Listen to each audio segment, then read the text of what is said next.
Namaste.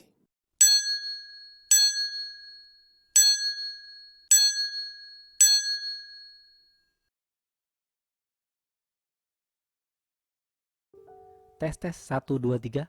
Alhamdulillah mulai hari ini kita pakai mic baru. Semoga kualitas audionya makin mantep ya teman-teman. Apa kabar para subscriber tercinta? Malam ini Ani mau bahas film action keren yang menceritakan seorang ayah akan melakukan apapun demi menjaga keluarga tercinta. Kalau Amerika punya film Taken, seorang ayah yang menyelamatkan putrinya, Korea punya film Unstoppable, seorang suami yang menyelamatkan istrinya, India punya Asuran yang berarti raksasa. Bercerita tentang seorang ayah yang akan melakukan apapun demi melindungi keluarganya. Skor IMDb film ini cukup tinggi teman-teman, 8,5. Film ini penuh emosi dan nasihat moral yang akan membuat kalian nangis, marah, baper, bangga, pokoknya campur aduk lah.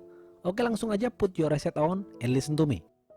Pemeran-pemeran film ini ada Sammy sebagai bapak, Pacha sebagai ibu, Murugan sebagai abang, anak pertama, Chidam sebagai anak kedua, masih sekolah SD. Gesan, abang Pacha, kakak ipar Sammy. Sammy dikenal sebagai orang yang sabar dan bijak. Sammy berasal dari keluarga sangat sederhana dan pas-pasan, tetapi hidup bahagia. Sehari-hari ia menjaga ladang milik keluarganya. Sammy dan Pacha sedang bahagia karena putra pertamanya Murugan akan menikah. Murugan ini dikenal sebagai pemuda pemberani yang tidak takut dengan siapapun. Chidam adiknya yang masih SD juga pemberani seperti abangnya. Tapi karena masih bocil, nggak terlalu terlihat keberaniannya. Di desa ini ada tradisi yang meresahkan. Orang-orang kaya suka menindas orang-orang miskin dengan membeli tanah orang-orang miskin dengan harga yang sangat murah. Orang-orang kaya yang selalu menindas ada Fadakuran. Dia adalah ketua gangster yang menguasai seluruh bisnis di desa ini. Dia mempunyai restoran, bioskop, pabrik batu bata, pabrik pupuk, toko tekstil, dan lain-lain. Ada juga Venka, saudara Fadakuran. Dia adalah seorang pengusaha yang terus mengembangkan bisnisnya. Saat ini Venka berencana membangun pabrik. Seperti biasa, dia akan membeli tanah orang-orang miskin dengan harga rendah untuk membangun pabriknya. Suatu malam, Sammy dan kedua putranya sedang ngobrol santai di dekat ladangnya. Terlihat si Mada, preman di desa itu, sedang lewat dan menyapa basa-basi kepada Sammy. Setelah Mada pergi, Chidam bilang ke bapaknya, "Pak, bapak ngapain sih nyapa dia? Dia kan preman yang menjarah tanah orang-orang, Pak." Sammy membalas omongan Chidam, "Hei, jaga mulutmu. Jangan berlagak sok jagoan. Sabar aja udah, diem aja kamu." Chidam gak suka karena Sammy bapaknya terlalu penyabar dan terkesan pengecut. Di saat lagi asyik ngobrol, tiba-tiba ada babi hutan. Mereka bertiga memburunya, dibantu seekor anjing peliharaan Chidam. Tapi tidak berhasil. Justru anjing peliharaan Chidam tewas karena terkena pagar listrik pembatas milik Fadakuran. Chidam sangat sedih karena Chidam sangat menyayangi anjing itu. Karena kejadian semalam, Murugan dan sebagian warga menegur Fadakuran. "Pak, ngapain bapak kasih listrik di pagar pembatas itu? Itu berbahaya dan menghalangi jalan kami, Pak. Anjingku mati. Terus kalau orang lewat situ gimana, Pak? Kan bisa mati juga." Fadakuran membalas, "Bodoh amat. Itu tanahku. Aku punya hak memberi pembatas listrik. Kau tidak berhak mengatur tanah kami. Mau anjingmu mati kek, kau mati kek, siapapun itu, aku nggak peduli." Karena perkataan itu, Murugan dan warga tersinggung, tapi tidak ada yang berani melawan. Murugan tidak bisa tinggal diam. Karena jengkel, malam harinya Murugan merobohkan semua pagar pembatas milik Fadakuran itu. Esok paginya, Fadakuran kaget melihat pagar pembatas tanahnya roboh. Dia yakin ini pasti ulah Murugan, anaknya Sammy. Scene berpindah ke rumah Sammy. Terlihat Sammy sedang menasihati anaknya. "Nak, kau ngapain merobohkan pagar Fadakuran? Dia tuh orang kaya, dia bisa lapor polisi." Murugan membalas, "Pak, mereka itu udah zolim terhadap banyak orang. Sesekali harus diberi pelajaran lah, Pak. Aku nggak takut meskipun mereka akan lapor polisi. Akan aku hadapi mereka semua." Paman dan ibunya terlihat bangga dengan apa yang dilakukan Murugan. Mereka mengatakan kepada Sammy, "Seharusnya kau bangga, Murugan itu seorang pemberani." Esok paginya, seperti biasa ibunya pergi ke ladang. Ibunya melihat Rajesh, anak Fadakuran, sedang mengairi ladang menggunakan mesin. Ibunya ngamuk karena kalau mereka mengairi ladang menggunakan mesin, tidak bakal ada air tersisa untuk ladang yang dia ambil secara manual. Ibunya mengatakan, "Matikan mesin itu, kalau tidak aku hancurkan mesinnya." Ibunya didorong sama Rajesh. Murugan tidak terima dan langsung memukul Rajesh. Murugan dikeroyok 6 orang tetapi bisa menang. Karena kejadian ini, Murugan dipanggil polisi atas perintah Fadakuran. Semi memohon kepada Fadakuran untuk membebaskan Murugan. Fadakuran membuat perjanjian. Fadakuran mau membebaskan Murugan asal Semi mencium kaki seluruh keluarga Fadakuran. Semi pun melakukan itu. Setelah selesai, Semi pulang ke rumah dalam keadaan kelelahan. Dia dibopong istrinya. Sesampainya di rumah dia muntah. Istrinya dan Cidam marah sama Semi karena sudah meninggalkan kehormatan keluarganya meskipun dia berasal dari keluarga sederhana. Tak lama, Gesan dan Murugan datang karena sudah dibebaskan pasca perjanjian itu. Murugan terlihat banyak luka karena dipukulin polisi, tapi dia tidak gentar. Dia mengatakan kepada bapaknya, "Tenang aja pak, aku udah mempermalukan Rajes di depan anak buahnya. Aku nggak apa-apa kok, aku nggak takut sama mereka." Cidam lapor sama abangnya, "Bang, abang mukulin orang-orang yang dorong ibu. Aku pengen mukulin polisi yang mukulin abang."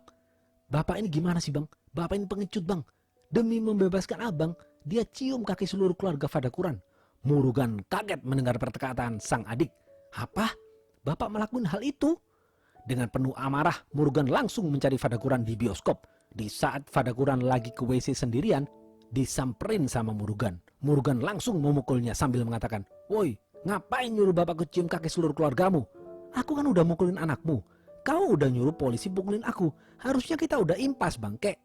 Murugan pukul lagi Fadakuran memakai sandal. Ceplas, ceples. "Kenapa? Kau nggak terima? Mau panggil anak buahmu? Panggil sana. Pegawaimu, bodyguardmu, anakmu, semuanya panggil. Aku nggak takut. Dan katakan bahwa Murugan putra Semi memukulmu memakai sandal jepit."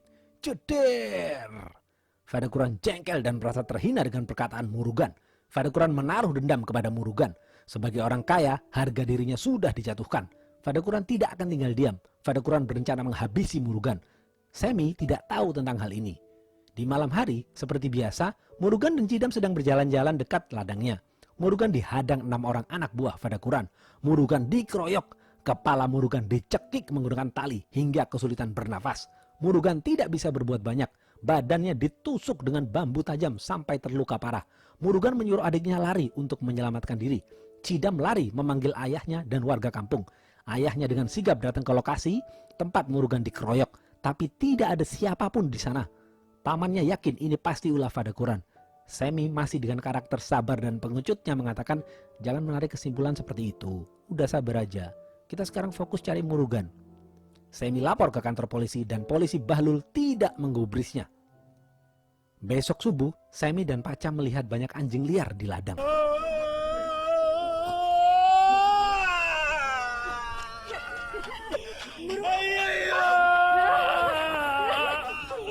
Ternyata Murugan tewas dalam keadaan telanjang. Kepalanya hilang, seluruh badannya hangus terbakar. Ceder. Semi dan Paca menangis terseduh-seduh. Semi tahu ini mayat anaknya. Paca dengan tidak berdaya mengatakan, "Ini bukan anakku, ini bukan anakku." Paca berpura-pura tidak tahu. Semi dan Paca lapor polisi. Polisi hanya mengatakan, "Ini kasus mayat tidak dikenal. Ini kasus orang hilang, bukan pembunuhan. Aku tidak bisa berbuat apa-apa. Mayatnya tidak boleh dibakar dahulu selama kepalanya belum ditemukan." Paca terus menangis tanpa henti. Semi terus larut dalam kesedihan. Malam hari Paca selalu terbangun dan berdiri di pintu rumahnya, berharap Murugan akan kembali. Paca masih berharap itu bukan mayat Murugan. Tiap pagi, Paca selalu berjalan keliling desa mencari Murugan, berharap menemukannya. Semi mabuk-mabukan sampai tergeletak di jalanan. Gesan menasehati Semi dan Paca, "Kalian jangan sedih terus kayak gini, kasihan anak-anakmu, mereka terbengkalai." Keesokan harinya, Paca belanja ke pasar dan melihat Rajes, anak Fadakuran sedang bahagia karena akan menikah. Paca semakin marah dan sedih. Gesan yang melihat Paca sedih pun terbawa emosi. Gesan mengatakan kepada Semi, "Ayolah kita bunuh Fadakuran. Aku tidak terima keponakanku dibunuh dengan cara seperti itu." Semi bilang, "Jangan Gesan, kalau kita balas dendam, bisa-bisa dia menghabisi seluruh keluarga kita." Paca mulai sadar bahwa Murugan tidak akan kembali. Dia harus move on untuk kedua anaknya dan suaminya. Paca mengajak Semi, Gesan, Cidam, dan adiknya berdoa bersama untuk mendiang Murugan. Cidam melihat ibunya menangis dan bertanya, "Ibu sedih karena abang gak ada, tapi ibu jangan sedih terus ya."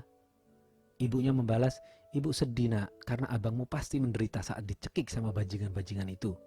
Malam harinya, Cidam mau pergi ke rumah temannya, tapi dilarang sama ibunya. Ibunya mengatakan, "Kamu mau pergi kemana nak? Ini udah malam, besok pagi aja." Cidam bilang, "Bentar aja kok bu, aku mau pergi ke rumah temanku." Cidam pun pergi. Tapi Paca merasa curiga sama Cidam. Paca membangunkan Semi dan bilang, "Yang, Cidam pergi. Aku curiga dengan dia." Dia kayaknya nggak ke rumah temennya deh. Dan dia membawa sesuatu yang aneh di tasnya. Coba kau cari dia yang. Cidam pergi ke pasar. Di sini terlihat Cidam sedang mengincar Fadakuran. Cidam sedang memantau keadaan. Dia terus membuntuti Fadakuran. Fadakuran terlihat lagi ngobrol-ngobrol dengan warga sekitar. Tapi satu persatu warga itu pulang ke rumah masing-masing. Dari belakang ada Semi yang sudah melihat Cidam dan ingin memanggilnya. Tapi Semi curiga melihat Cidam sedang bersiap-siap mau melakukan sesuatu. Cidam mengambil parang yang diselipkan di dalam sarungnya. Semi melihat itu dan bilang, waduh, gawat tuh bocah, mau ngebunuh Fadakuran dia. Semi dengan cerdiknya mengambil sepotong kayu dan melempar ke lampu, biar lampu mati. Cidam berlari kencang, mengambil ancang-ancang dan...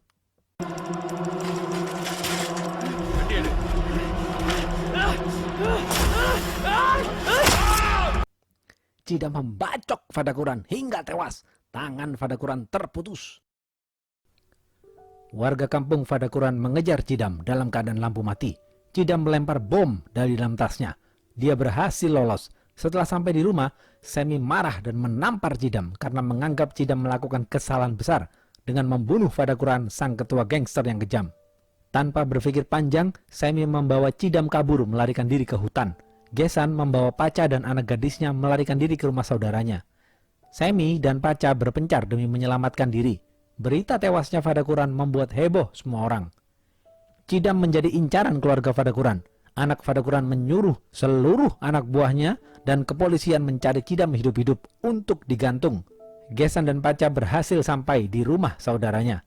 Mereka bersembunyi di sana, tapi tak lama kemudian mereka harus berlari lagi karena anak buah Fadakuran mengobrak-abrik ke rumah saudaranya. Sedangkan Semi dan Cidam bersembunyi dan bermalam di hutan. Semi secara sembunyi-sembunyi menemui saudaranya untuk mengetahui keberadaan Paca sang istri. Ternyata saudaranya tidak tahu di mana Paca. Paca menghilang, tidak ada kabar. Ini membuat Semi semakin sedih. Semi dan Cidam masih bersembunyi di dalam hutan. Mereka berdua duduk dan mengobrol. Cidam mengatakan kepada Semi, "Pak, malam itu abang marah kepada Fadakuran karena abang tahu bapak mencium kaki semua keluarga Fadakuran. Malam itu abang nyamperin Fadakuran. Abang menampar Fadakuran pakai sandal jepit. Itu membuat Fadakuran marah dan menyuruh anak buahnya membunuh abang." Jeder! Ini semakin membuat Semi marah dan sedih. Beberapa menit kemudian, anak buah Fadakuran menemukan Semi dan Cidam. Cidam dikeroyok. Semi tidak tinggal diam. Dia tidak akan membiarkan Cidam terluka. Semi melawan 6 orang anak buah Fadakuran. Semi berhasil mengalahkan mereka semua. Di saat Semi mempunyai kesempatan untuk membunuh Mada, Semi justru membiarkannya hidup. Cidam terlihat sangat marah. Cidam berteriak, "Pak, kenapa kau membiarkannya hidup?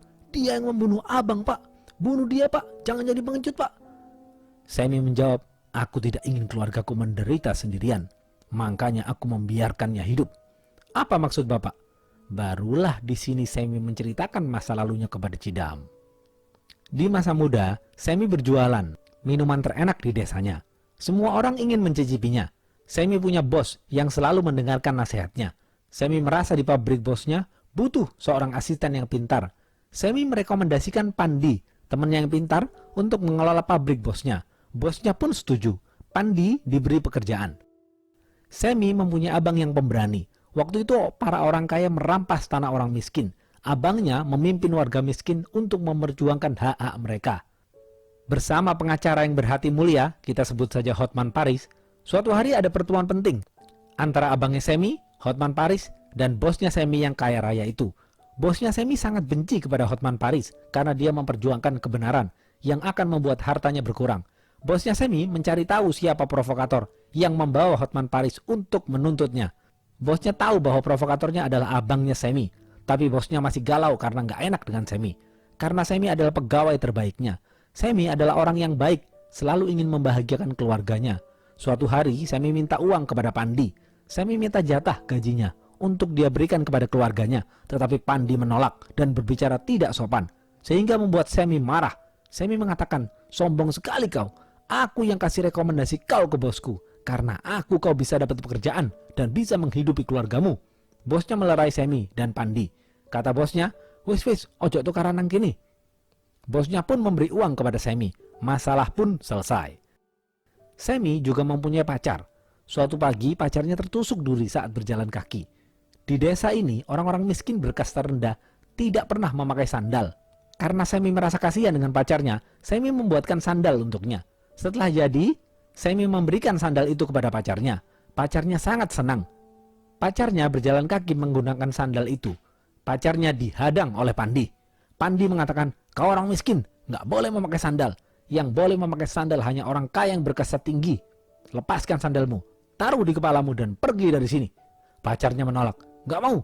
Ini sandal-sandalku, nggak ada urusannya sama kamu. Pacarnya ditampar sama Pandi. Sandalnya dilepas dan ditaruh kepalanya sambil dipukul di depan banyak orang. Semi mendengar hal ini, dia langsung mencari Pandi dan menghajarnya habis-habisan. Bosnya tahu, bosnya marah kepada Semi. Sejak saat itu Semi sadar bahwa bosnya lebih condong ke Pandi daripada ke dia. Padahal Semi sudah bekerja bertahun-tahun dengan bosnya, sedangkan Pandi baru beberapa bulan. Suatu hari, Hotman Paris mengajak orang-orang miskin untuk mendapatkan tanahnya kembali, karena itu merupakan hak mereka. Warga mulai melakukan pergerakan, warga berkumpul untuk berdemo. Mereka dipimpin abangnya Semi. Karena Semi udah jengkel sama bosnya, Semi ikut dalam demo. Bosnya khawatir kalau demo itu terus berlanjut, tanah miliknya bisa menjadi milik orang-orang miskin. Akhirnya si bos menyuruh Pandi untuk membakar seluruh rumah keluarga Semi.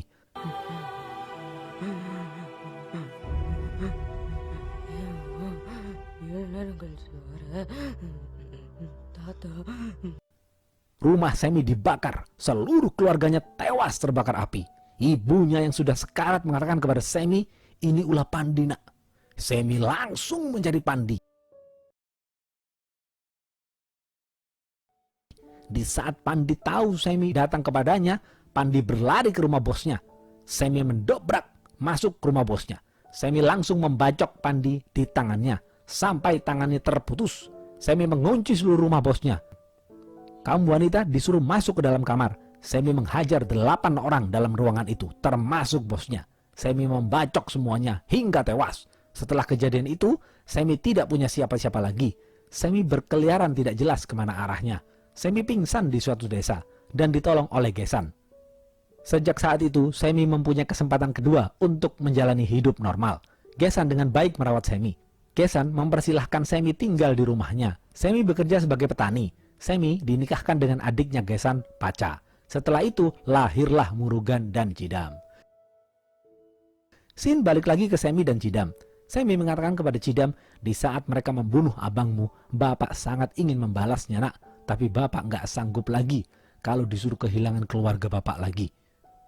Setelah Cidam mengetahui masa lalu ayahnya, Cidam mengerti kenapa bapaknya selama ini menjadi orang yang bijak dan sabar. Bapaknya bukan pengecut. Semi dan Cidam secara diam-diam terus berjalan mencari Paca. Mereka akhirnya bertemu. Cidam mengatakan kepada ibunya, Bu, ternyata bapak ini bukan pengecut bu. Aku salah menilai bapak selama ini. Ibunya mengatakan, jadi kau sekarang paham kan kenapa kau dan abangmu mempunyai jiwa pemberani? Itu darah dari bapakmu. Semi dan Paca berdiskusi mengenai nasib Cidam. Semi memutuskan mencari Hotman Paris untuk menjadi penengah dalam permasalahan ini. Semi bercerita kepada Hotman Paris mengenai Cidam membacok Fadakuran hingga tewas. Semi meminta kepada Hotman agar Semi saja yang diajukan ke pengadilan. Sebagai pembunuh Fadakuran, Semi akan memberikan tanah yang dia miliki kepada keluarga Fadakuran. Yang penting Cidam jangan dipenjara. Semi ingin melindungi Cidam. Setelah diskusi panjang, Hotman Paris bersedia menjadi penengah. Semi, Hotman, kepolisian, dan seluruh keluarga Fadakuran duduk bersama membahas masalah ini. Semi dan keluarga Fadakuran sudah mencapai kesepakatan. Tanah Semi diberikan kepada keluarga Fadakuran. Mulai sekarang keluarga Fadakuran tidak boleh lagi memburu Cidam. Dan Semi akan menyerahkan diri ke pengadilan. Keadaan pun sudah mulai tenang. Malam harinya, ada seseorang datang kepada Semi dan mengatakan, Semi, kau ngapain kasih tanah keluargamu kepada keluarga Fadakuran? Mereka itu tidak bisa dipercaya omongannya. Mereka itu gangster. Mereka itu orang-orang jahat, munafik. Mereka sekarang sedang memukuli anakmu ramai-ramai di kampungnya. Judir. அவங்க வார்த்தையை நீ எப்படிப்பா நம்புன? பஞ்சாயத்துல நீ காட்டை எழுதி கொடுத்த அதே நேரத்துல சிதம்பரத்தை புடிச்சானுவப்பா. Mendengar itu Semi marah dan kesabarannya habis. Semi sudah memberikan seluruh hartanya tetapi mereka tetap memburu Cidam. Semi mengatakan, panggil orang-orang kita semua. Semi mengambil parangnya dan pergi ke kampung keluarga Fadakuran. Karena keluarga Fadakuran melanggar perjanjian yang sudah dibuat, Semi membantai seluruh keluarga Fadakuran tanpa ampun. Semi membacok anak Fadakuran Rajesh dan adik Fadakuran Venka hingga tewas. Pasca kejadian itu, warga kampung, Pak RT dan semua pihak membuat kesepakatan damai. Tidak boleh ada lagi pertumpahan darah. Keesokan harinya, Semi menyerahkan diri ke pengadilan. Sebelum masuk ruang pengadilan, Semi memberikan nasihat kepada Cidam. Nak, keluarga Fadakuran membunuh abangmu. Polisi dan pengadilan bahkan tidak membantu kita. Mereka tidak adil. Kau pasti dendam kepada keluarga Fadakuran. Tapi jangan balas mereka dengan kekerasan. Balaslah mereka dengan keadilan. Balaslah mereka nanti dengan kecerdasanmu. Sekolah yang tinggi, nak. Jadilah orang yang hebat agar kau bisa melindungi keluargamu nanti. Nak, jika kau punya tanah, mereka akan merampasnya. Jika kau punya uang, mereka akan merampoknya. Tetapi jika kau berpendidikan tinggi, mereka tidak akan pernah bisa mengambilnya dari kita. Habis. Apa pesan dari film ini? 1. Kasta rendah, kasta tinggi, kulit putih, kulit hitam, orang kaya, orang miskin. Itu semua yang membuat tatanan sosial menjadi hancur. Janganlah kita membeda-bedakan manusia berdasarkan kasta, harta, ras, suku bangsa, dan apapun itu. Manusia semuanya sama, teman-teman. Manusia itu semuanya sama. Kita sebagai manusia jangan pernah membeda-bedakan satu dengan yang lainnya. Yang kedua, sayangi dan jaga keluarga kita. Apalagi di dunia ini yang lebih berharga dari keluarga. Kalian berpihak kepada siapa? Semi atau keluarga Fadakuran yang zalim itu? Oke, segitu aja video kali ini. Jangan lupa like, comment, and subscribe ya. Stay watching and see you.